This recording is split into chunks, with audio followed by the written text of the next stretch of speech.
আসসালামু আলাইকুম ওয়া রাহমাতুল্লাহি ওয়া বারাকাতুহু। মোহাম্মদ মাসুম জানতে চেয়েছেন, রোজা রাখা অবস্থায় বমি করলে রোজা হবে কিনা। আয়েশা আনান আপনি লিখেছেন, ৫ ওয়াক্ত নামাজের ক্ষেত্রে নিয়ত পড়তে নিষেধ করা হলেও জানাজার নামাজ এবং ঈদের নামাজের নিয়ত পড়ার জন্য বলা হয় কেন? মাহদী হাসান শিফাত আপনি লিখেছেন, নামাজে মনোযোগী হবে কিভাবে? সাইদ আল হাসান লিখেছেন, শাশুড়ির করা মামলায় কারাভোগ করছেন ইব্রাহিম ওমর নামে এক ব্যক্তি, অথচ মামলাটি মিথ্যা ও এর সব অভিযোগ অবান্তর বলে দাবি করছেন কারান্তরী ইব্রাহিমের স্ত্রী। ইব্রাহিম গত বছর মুসলিম জান্নাতুল ইসলাম স্নেহাকে বিয়ে করেন। মেয়ের ইসলাম ধর্ম গ্রহণ ও মুসলিম যুবককে বিয়ে করায় শাশুড়ি দ্বারা মিথ্যা মামলা শিকার হয়েছেন ইব্রাহিম ওমর। এ ব্যাপারে আপনার মন্তব্য কামনা করছি। মাহমুদ লিখেছেন, এক মসজিদে নামাজের কোরআন তেলাওয়াত অন্য মসজিদে শোনা গেলে কি নামাজ হবে? যদি খুব বেশি বমি না হয় কোনো অসুবিধা নেই, রোজা হয়ে যাবে। খুব বেশি বমি হয়ে গেলে সেক্ষেত্রে আপনার অনেকের ওলামায়ের মতে রোজা ভেঙে যাবে, অনেকের মতে রোজা দুর্বল হবে, ভাঙবে না, মতপার্থক্য আছে। কিন্তু অল্প স্বল্প হালকা পাতলা বমি হলে তাতে রোজা ভাঙবে না, তাতে নিয়ে কোনো মতপার্থক্য নেই। আয়েশা আনান আপনি লিখেছেন, ৫ ওয়াক্ত নামাজের ক্ষেত্রে নিয়ত পড়তে নিষেধ করা হলেও জানাজার নামাজ এবং ঈদের নামাজের নিয়ত পড়ার জন্য বলা হয় কেন? কোনো নামাজে মুখে নিয়ত পড়ার বিষয় না, নিয়ত করার বিষয়। পড়া হলো মুখে উচ্চারণ করতে হয়, আর করা হলো অন্তর থেকে করতে হয়। তো আমরা নিয়ত বা ইচ্ছা এটা পোষণ করব, অবশ্যই এটা ছাড়া আমাদের নামাজ হবে না, সেটা জানাজা হোক, ৫ ওয়াক্ত হোক, অন্য কিছু হোক। তো জানাজা এবং ঈদের নামাজের ক্ষেত্রেও একই কথা প্রযোজ্য। এখানে আলাদা কোনো নিয়ত পড়তে যদি কেউ বলেন তাহলে সেটা তার ভুল। এগুলোতেও আমি জানাজা পড়ছি, জাস্ট আমার একটা ইন্টেনশন আছে, সেটাই যথেষ্ট। জানাজার সময় হয়তো বলা হয় যে পুরুষ না মহিলা, এরপর বাচ্চা নাকি, সেটাকেও বাস আমি জানাজা পড়ছি, এই মানসিক ইচ্ছা এবং সংকল্পটাই যথেষ্ট, এটাই নিয়ত। মাহদী হাসান শিফাত আপনি লিখেছেন, নামাজে মনোযোগী হবে কিভাবে? নামাজে মনোযোগী হওয়ার জন্য আমাদের অনেক আগে থেকে সকল ব্যস্ততা বাদ দিয়ে নামাজের জন্য প্রস্তুত হয়ে যাওয়া, মোবাইল টোবাইল সব বন্ধ করে রেখে আগে থেকে মসজিদে হাজির হওয়া বা জামাতে নামাজের জন্য উপস্থিত হয়ে যাওয়া। মা বোনরা তাদের নামাজের কার্যক্রমের আগে সকল ঝামেলা সেরে তারপর নামাজ চলে আসা, যাতে করে মনোযোগ নষ্ট হওয়ার মধ্যে কোনো কিছু না থাকে। সেই সাথে নামাজে আমরা যা পড়ছি সেগুলোর অর্থ বোঝার চেষ্টা করা দরকার। অর্থ বুঝে বুঝে যদি আমরা পড়তে পারি তাহলে সেক্ষেত্রে আমাদের মনোযোগ ধরে রাখাটা তুলনামূলকভাবে অনেক সহজ হবে।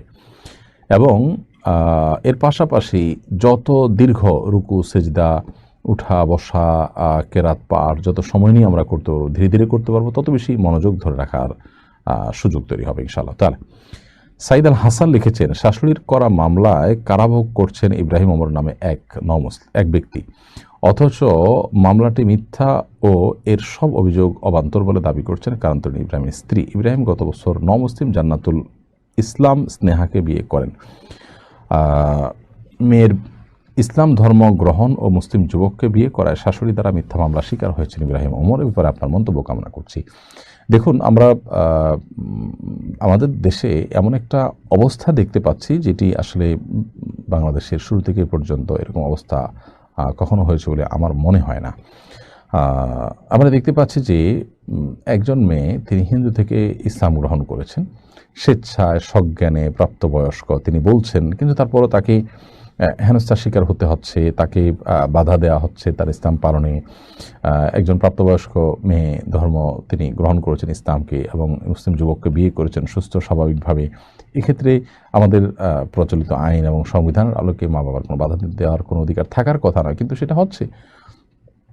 মেয়ে দাবি করছে আমাকে কেউ জোর করেনি, জবরদস্তি করেনি, তারপরও ছেলেকে আপনার জেলখানায় বন্দি থাকতে হচ্ছে।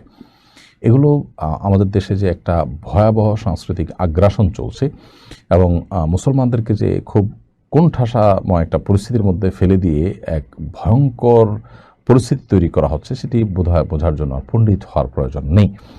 এটি সুস্পষ্ট অবিচার, এবং এই ভদ্রলোক ইব্রাহিম ওমর তিনি অবিচারের মুখোমুখি হচ্ছেন। আমরা চট্টগ্রামে এটা নিয়ে আপনার আদালত এলাকাতে দেখেছি কী ধরনের ঘটনাকাণ্ড সেখানে ঘটানো হয়েছে। কুমিল্লাতেও একই ধরনের ঘটনা ঘটেছে। তো এই দৃশ্যটা যদি উল্টো হতো তাহলে সেক্ষেত্রে চিত্রটা কেমন হতো আমার মনে হয় সেটা বলাই বাহুল্য।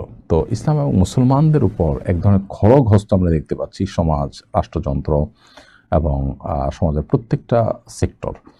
তো এগুলো পরিকল্পিতভাবে ইসলাম মুসলমানদের বিরুদ্ধে আমার মনে হচ্ছে করা হচ্ছে, এবং এর পরিণতি ভালো কিছু বয়ে আনবে না। আমাদের সমাজে এগুলো কারণে আরও অস্থিরতা বিরাজ করবে, এবং আমরা খুব বাজে একটা পরিস্থিতির মধ্যে মনে হয় চলে যাচ্ছি। আল্লাহ তাআলা হেদায়েত দান করুন, আমাদেরকে হেফাজত করুন সবাইকে। মাহমুদ লিখেছেন, এক মসজিদে নামাজের কোরআন তেলাওয়াত অন্য মসজিদে শোনা গেলে কি নামাজ হবে? নামাজ তো হয়ে যাবে, কিন্তু এটা হওয়া উচিত নয়।